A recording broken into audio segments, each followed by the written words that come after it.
Kuwaajiri Watanzania wote kupitia ajira poto. Ajira hizi tuzigawe kwenye halmashauri. Kila halmashauri wewe ajira zako 20, wewe ajira zako 10, wewe ajira zako 30. Wakikosa kupata mtu mwenye elimu hiyo ambayo inatakiwa kwenye hiyo ajira, watairudisha ile ajira, utapeleka mkoa mwingine.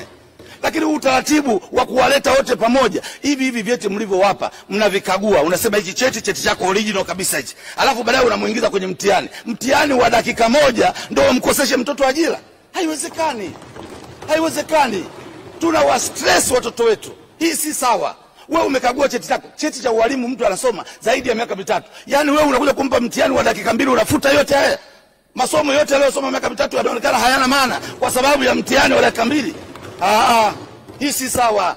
Kama uwezo wetu tunaajiri watu 15, tuseme bwana ajira 15,000 tunazigawa katika halmashauri, nendeni mwajiri bila kusumbua watu kuwajaza hapa. Wanakuja wanalala nje, watoto wa watu wanakuja na nauli za kukopa. Wakija hapa wanaishi maisha magumu sana, mheshimiwa mwenyekiti. Hii si sawa. Badala ya kuondoa kero tunazalisha kero. Hii inakuwa si sawa. Kwani ukisema kwamba tuna uwezo wa kuajiri watu 15,000, leteni vyetu ukavikagua ukawaajiri, si jambo limeisha?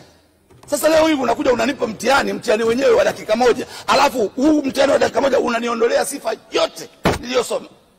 Alafu huyo aliyefeli mwaka huu amekosa mwakani anafaulu. Hii inakuwa si sawa. Kwa hiyo lazima tuwatendee haki kabisa. Tuwatendee haki wananchi wetu. Lakini mheshimiwa mwenyekiti, nimezungumza sana kuhusu lango la utalii.